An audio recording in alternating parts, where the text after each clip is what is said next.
Yeah,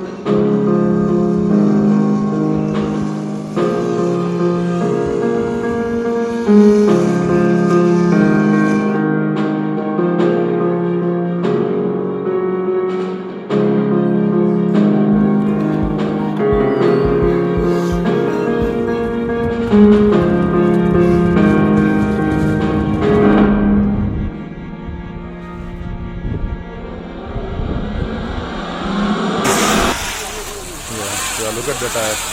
Look at the tire, how is it spinning.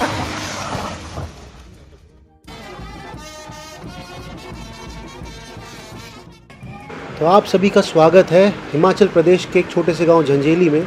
यहाँ पे हम आए हैं अपने एक फ़ौजी भाई की शादी में शरीक होने के लिए। इसके बाद हम आगे का सफ़र तय करेंगे। तो चलते हैं, पहले पेट पूजा करते हैं।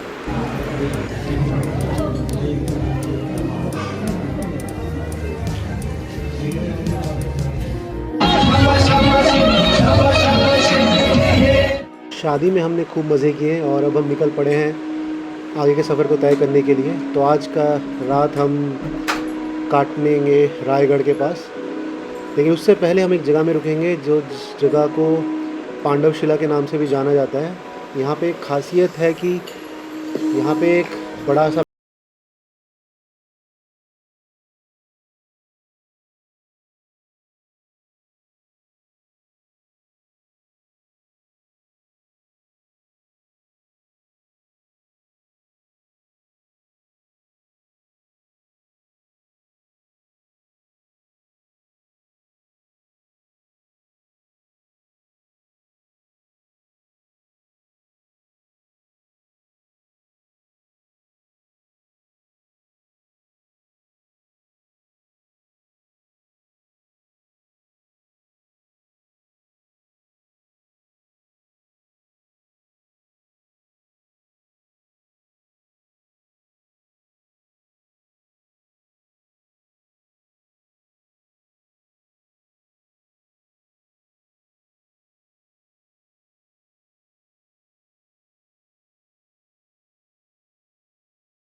कि ट्रैवलर अपने कंफर्ट ज़ोन से बाहर निकलकर अपने सफ़र तय करता है, और कंफर्ट ज़ोन के बाहर निकलने का जो मज़ा है या फिर जो यादें आप बनाते हैं वो काफ़ी ही मधुर होते हैं। कहते हैं ना, मुश्किल वक्त में और जो यादें बनती हैं वो हमेशा ही काफ़ी यादगार रहती है।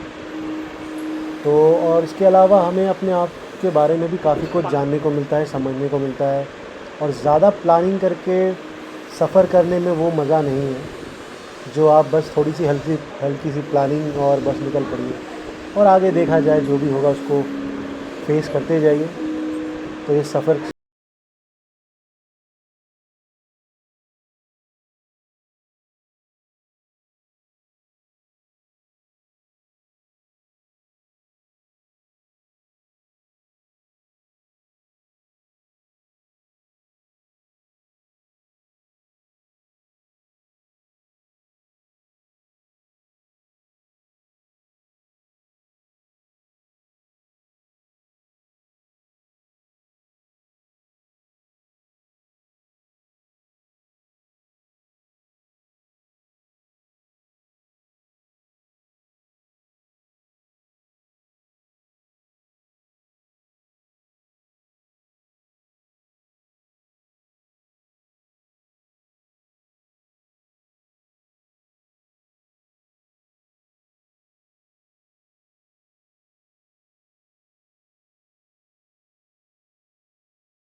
तो हमारी मंज़िल उस चोटी पर है, तो हम यहीं से पैदल अपनी चढ़ाई शुरू करेंगे।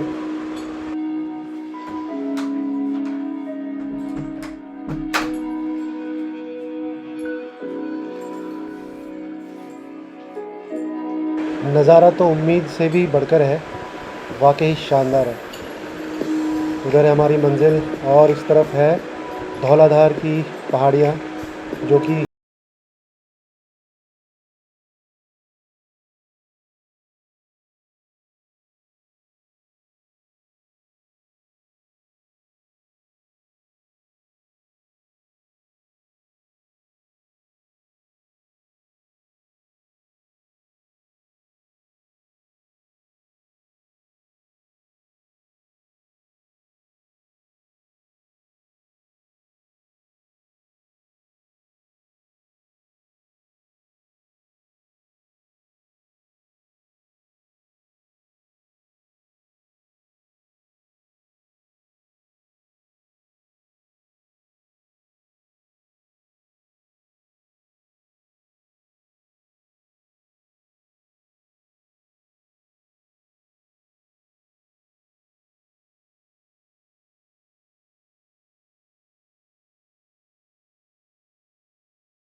सकता है आपको।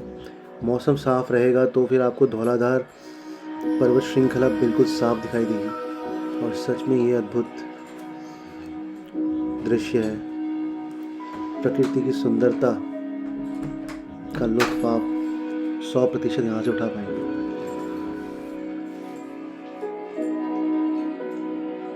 फॉर्मेशन बोर्ड हमें बर्फ़ के नीचे दबा हुआ मिला तो हमने इसे पुनर्स्थापित करने की कोशिश की है। इस पे मंदिर का इतिहास दर्ज है।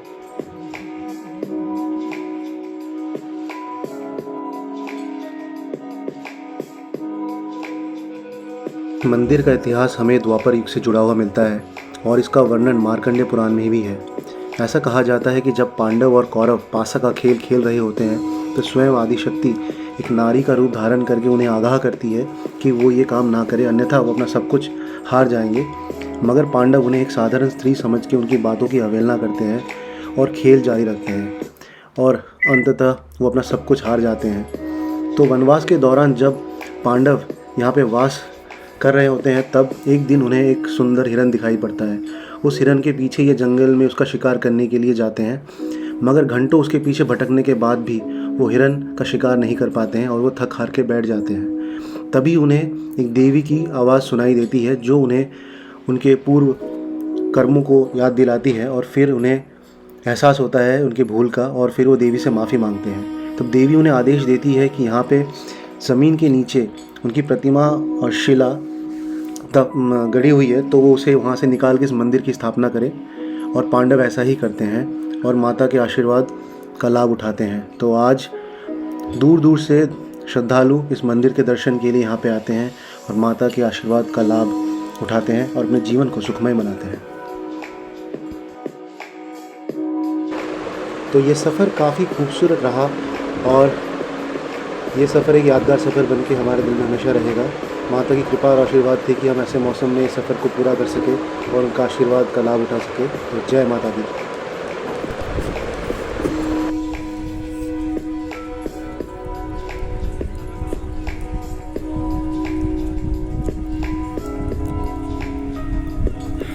Now you can see that how difficult is the life of, and you can see the Narendra Modi. Yeah, you name it and he has achieved it. Now you can see at 11,500 feet also